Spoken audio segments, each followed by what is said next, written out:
kalau wilayah Raja Ampat kan itu wilayah yang dimaksud terlindungi ya Kak. Kalau itu tuh dibangun menjadi tambang itu gimana tuh Kak?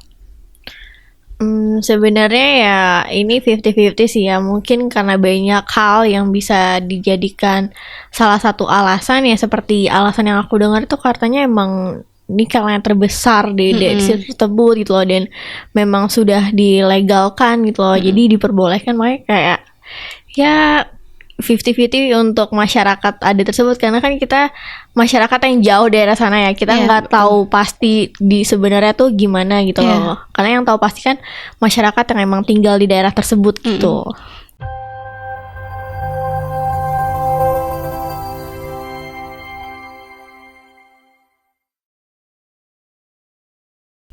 Halo DMCers, satu video satu ilmu bersama aku Aprilia. Hari ini kita akan membahas sesuatu yang lagi ramai diperbincangkan, yaitu seputar Raja Ampat. Siapa nih yang kemarin post di SG terkait hashtag Save Raja Ampat? Nah, di sini aku tuh nggak sendirian, aku ditemani dengan narasumber kita, yaitu dengan Kak Oci sebagai Duta Maritim Indonesia 2023. Halo Kak. Halo Aprilia. Gimana Kak kabarnya Kak? Alhamdulillah sehat. Alhamdulillah. Gimana Kak kesibukannya belakangan ini?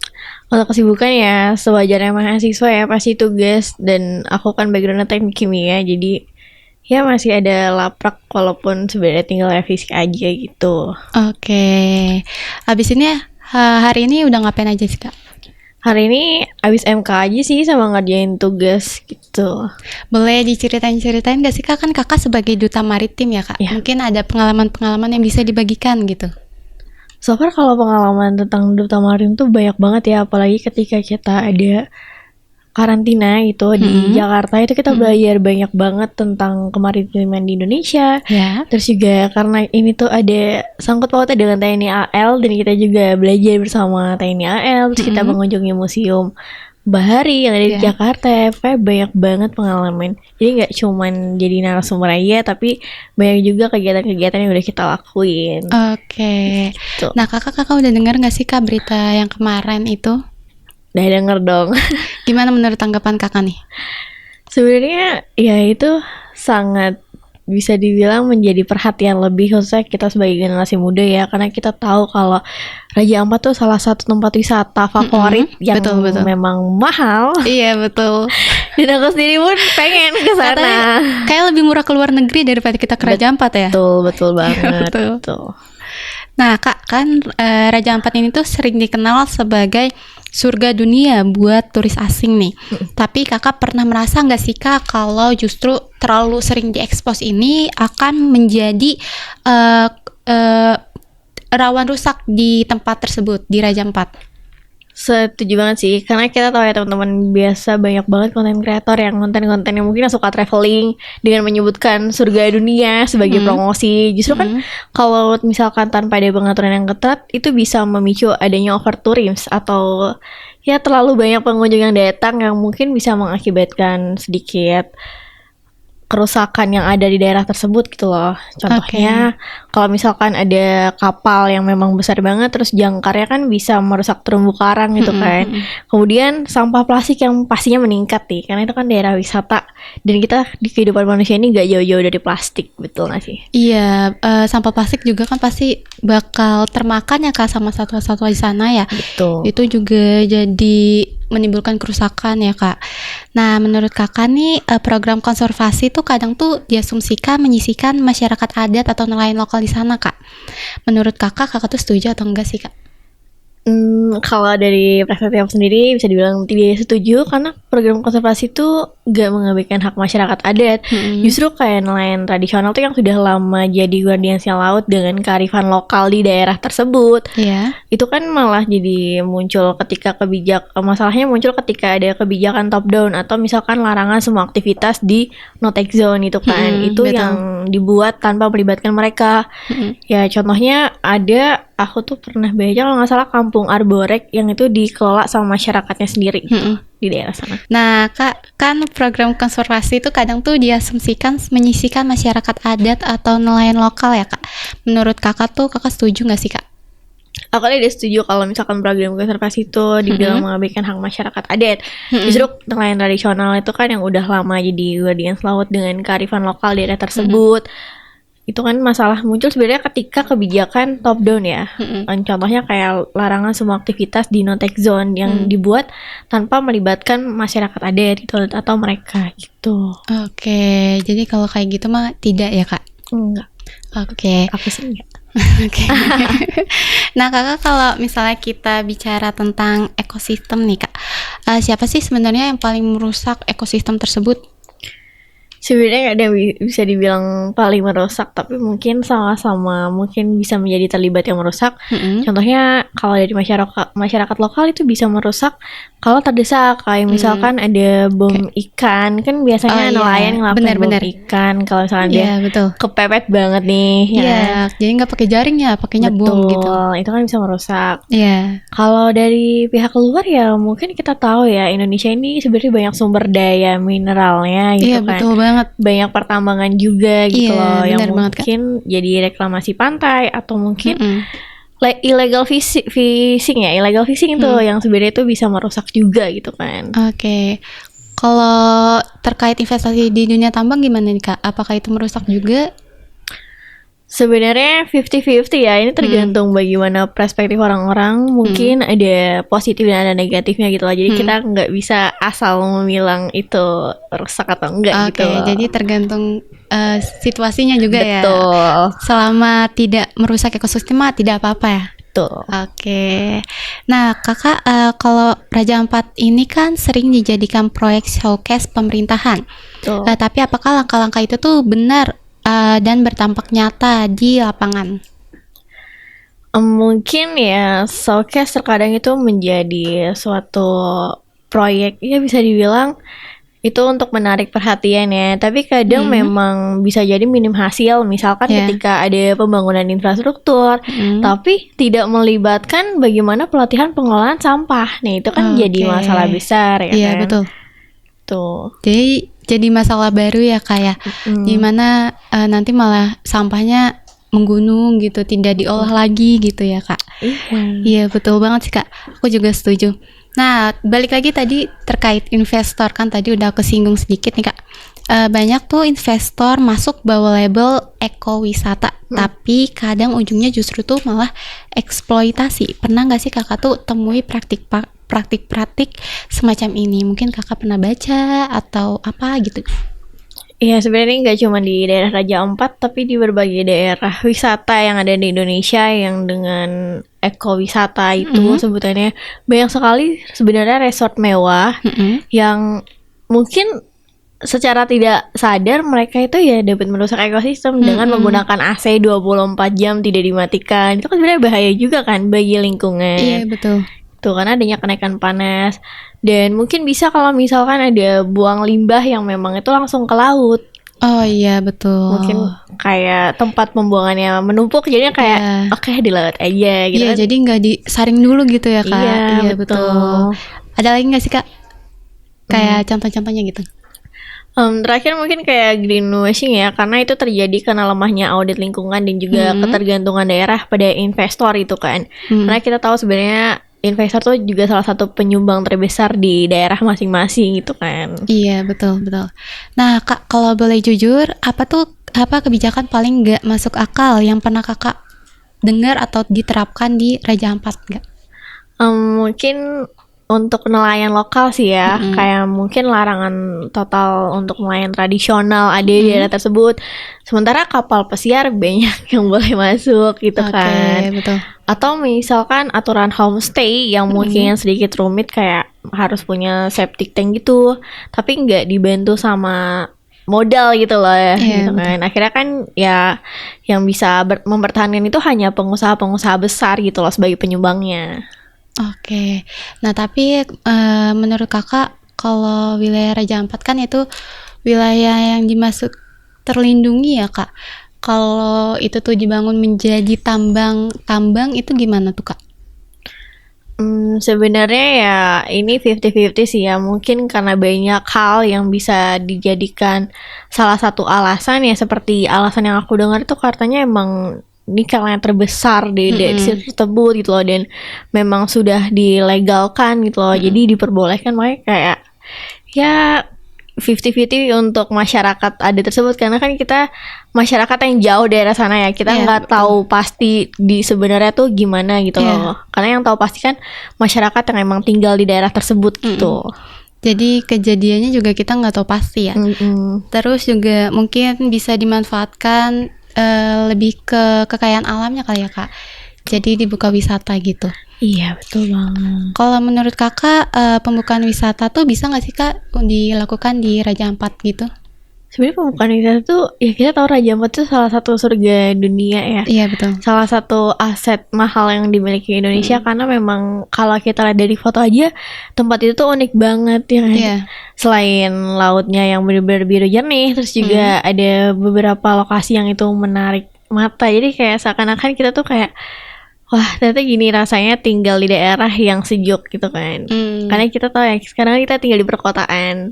Yang biasanya kita lihat adalah debu pabrik, debu-debu kendaraan gitu ya. Sedangkan kalau di Raja Ampat kita tahu kan benar-benar bagus dan itu sangat hijau banget gitu loh. Oke. Jadi bisa digunakan ya Kak untuk menarik-narik wisatawan gitu. Betul. Jadi selain daripada ditambang, lebih baik digunakan kekayaan alamnya untuk wisata gitu. Bisa. Nah Kak, menurut Kakak banyak program konservasi hari ini didanai korporasi besar yang justru punya rekam jejak merusak. Menurut Kakak, apakah ini greenwashing legal yang dilegalkan negara? Ya, untuk beberapa kasus ada pola offsetting atau itu korporasi yang merusak di satu wilayah kemudian mendanai konservasi di tempat lain sebagai pencucian citra atau CSR sebagai alat legitimasi. Contohnya itu kayak perusahaan tambang yang mungkin membiayai terkait transparansi terumbu karang di Raja Ampat, sementara operasi mereka itu dapat merusak ekosistem laut gitu. Begitu ya Kak. Nah, tapi apakah perizinan eksploitasi wilayah Raja Ampat ini tuh pernah aku baca ternyata udah mulai nih Kak sejak tahun 2008. Bahkan saat kampanye konservasi lagi gencar-gencarnya. Menurut Kakak ini tuh kelalaian, kesengajaan atau justru bagian dari agenda politik yang lebih besar Kak?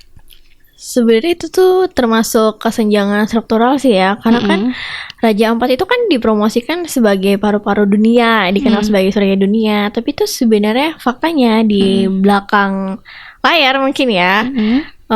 Saat 2008 itu UNESCO mungkin tahu dan ngasih izin tambang nikel dan migas tuh emang sudah dikeluarkan. Namun ya bisa dibilang ini adalah strategi double standar, jadi konfirmasinya itu jadi sebuah tameng. Padahal ya ekstraksi sumber dayanya tetap berjalan kan. Tuh. Oke.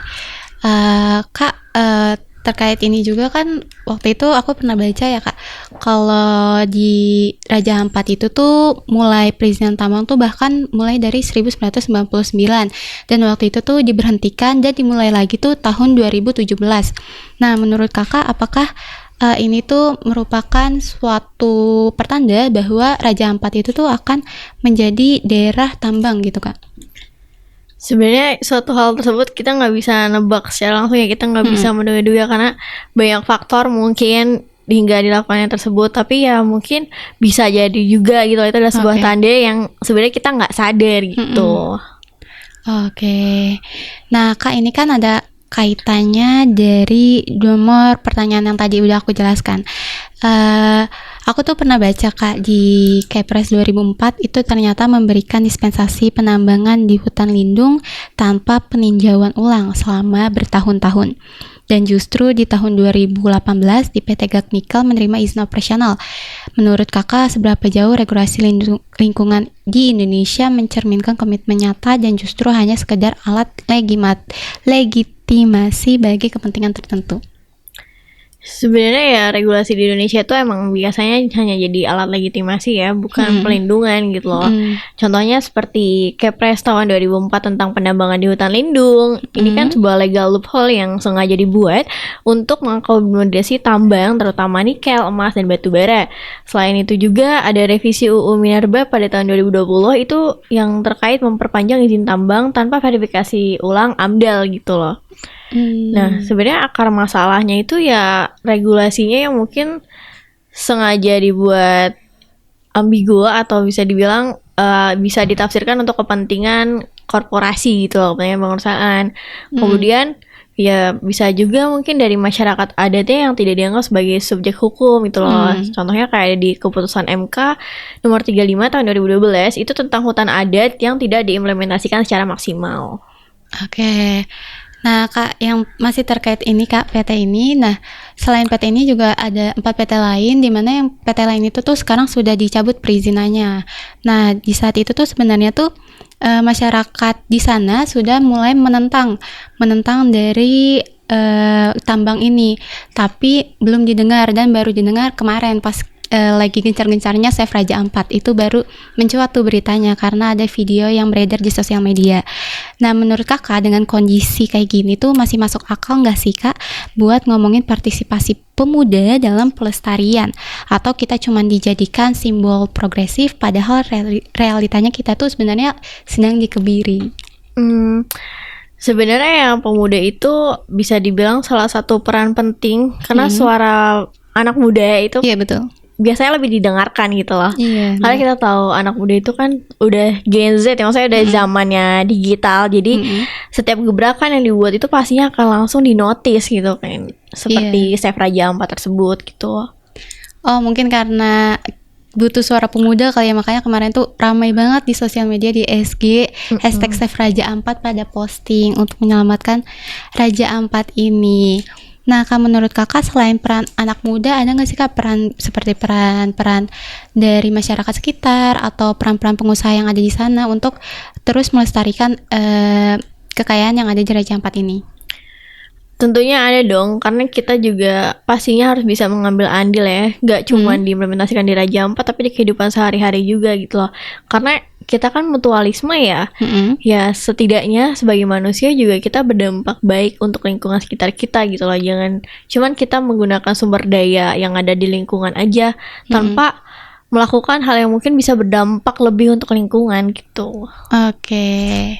Nah, Kak, kalau bicara kita minum dulu kali ya, Kak, aus. Ini boleh minum dulu, Kak? Silakan. Oke, kita lanjut ya, Kak. Udah segar nih, udah minum air.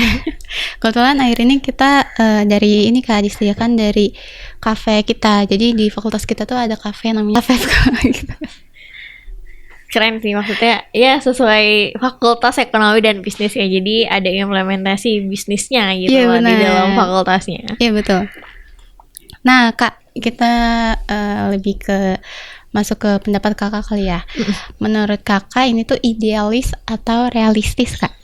Kalau bicara soal siapa yang paling diuntungkan dalam konservasi, apakah selalu yang kita kira? Atau mungkin ada pemain lain yang diam-diam tuh menikmati hasilnya, Kak? Bicara siapa yang paling diuntungkan dari konservasi, itu sebenarnya yang lebih sering mungkin sepengamatan itu bukan alam ataupun masyarakat lokal, tapi mungkin investor-investor. Misalkan perusahaan yang memang menjual ekoturism atau carbon credit tapi malah mengambil alih lahan adat gitu loh.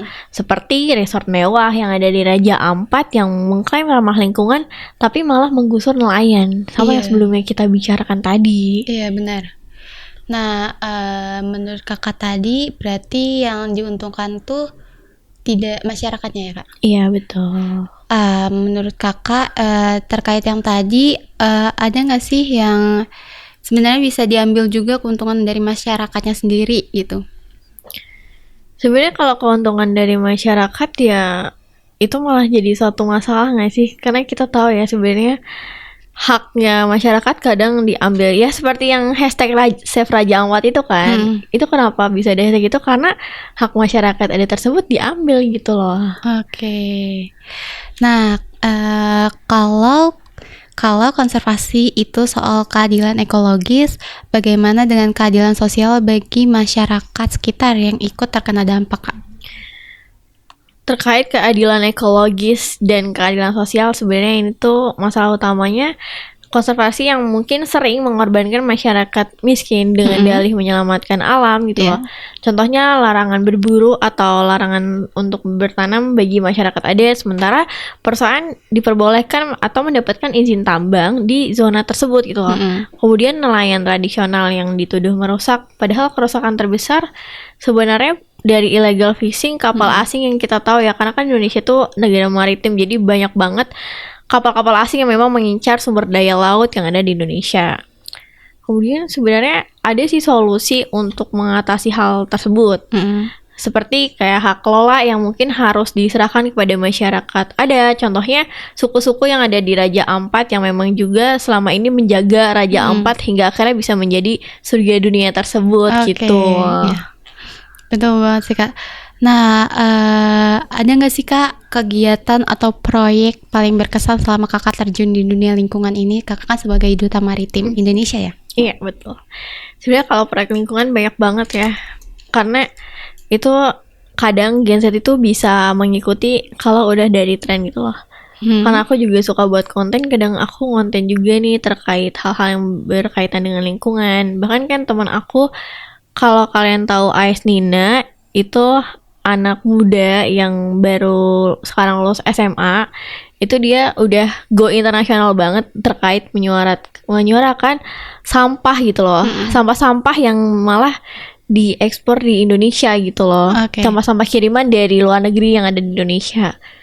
Tuh. Kalau Kakak sendiri pernah nggak sih Kak ngadain kegiatan gitu sama masyarakat? Ya kalau aku ya biasanya di daerah selatan ya, di daerah pantai-pantai gitu untuk bersih-bersih pantai. Itu kan salah satu hal yang penting banget karena tempat wisata ya kadang dilupakan gitu loh, bahwa mereka juga harusnya kalau datang bersih pulang juga bersih dong. Iya benar. Jadi itu tuh maksudnya ke project atau gimana, Kak? Itu ya salah satu project juga. Kebetulan aku juga kan tergabung di Green Campus, dan itu Green Campus banyak banget kegiatan-kegiatan di lingkungan. Dan yang terakhir itu juga pernah melakukan di pantai tersebut. Dan menurut aku hal simpel yang selalu aku terapkan itu dengan membawa tumbler. Jadi aku sudah terbiasa nih untuk ngebawa tumbler, karena kita tahu kan mahasiswa tuh biasanya suka beli es, tapi iya benar, sampahnya dibuang gitu aja gitu loh. Padahal sebenarnya kalau misalkan kalian bawa tumbler, justru isi yang kalian dapatkan lebih banyak ketika kalian beli di cup plastik gitu. Oh iya benar banget sih Kak. Jadi usahakan lah ya kita mulai dari hal-hal kecil dulu seperti membawa tumbler ya Kak. Betul. Nah menurut Kakak nih, apakah pengelolaan wilayah konservasi di Indonesia sudah cukup transparan atau lebih banyak hal yang sengaja disembunyikan? Sebenarnya terkait transparansi mungkin kita juga bisa tahu sendiri gitu, ada yang banyak ya berita-berita yang beredar yang mungkin bisa dibilang ditutup-tutupi gitu loh, seperti mungkin data kerusakan karang ataupun tambang di Raja Ampat yang tidak dipublikasikan secara lengkap gitu loh, yang mungkin memicu kita masyarakat umum yang gak ada di daerah tersebut jadi berpikiran yang aneh-aneh gitu kan, tanpa tahu faktanya. Kemudian juga mungkin dana konservasi yang belum jelas alokasinya gitu loh, kayak misalkan dana yang masuk tuh berapa tapi dana yang diimplementasikan berapa. Sebenarnya itu penting banget ya, karena kan masyarakat adat juga selain butuh pelatihan, mereka juga butuh hasil langsungnya gitu loh. Mereka butuh bantuan dana supaya bisa merealisasikan pelatihan yang telah diberikan gitu loh. Jadi pelatihan itu gak cuma sekedar formalitas aja. Oke, jadi ada ini ya Kak, ada dampak langsung ya ke masyarakatnya. Nah Kakak ada kesan-pesan gak sih Kak atau harapan untuk generasi muda Indonesia yang sedang mencari makna kontribusi dalam isu lingkungan ini?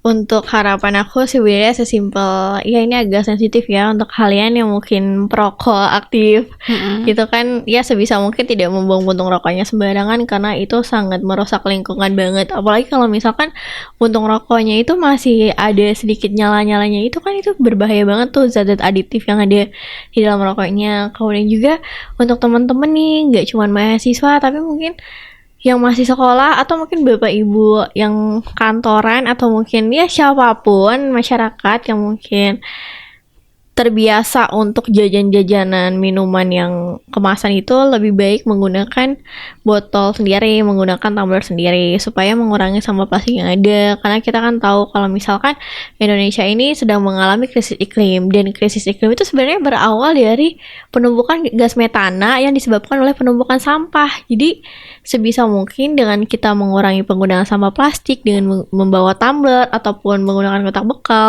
setidaknya kita bisa sedikit satu langkah lebih maju untuk menyelamatkan bumi kita gitu. Oke, ada kata-kata hari ini nggak sih Kak? Kata-kata hari ini gitu. Kata-kata hari ini, do your best. Jadi lakukan yang kamu mau, jangan hiraukan kata-kata orang lain gitu loh. Nah, DMCers dengarkan kata-kata hari ini itu do your best. Siapa tahu bisa menjadi seperti Kak Oci, menjadi Iya. duta maritim Indonesia. Itu Betul kan bisa ya. banget. Nah, DMCers terima kasih sudah mendengarkan podcast hari ini sampai akhir. Kita harus terus menjaga bumi kita mulai dari diri kita sendiri, seperti hal-hal kecil. Dan informasi lebih lanjut terkait Raja Ampat itu sudah ada 4 PT yang sudah ditutup atau dicabut izin penambangannya sehingga sekarang hanya ada satu, yaitu hanya ada PT GAK Nikel yang masih berjalan di Raja Ampat. Semoga kawasan ini tetap terus dilestarikan dan tidak mengganggu satwa-satwa dan keindahan laut di sana. Terus lestarikan budaya dan lingkungan kita. Selamatkan Raja Ampat.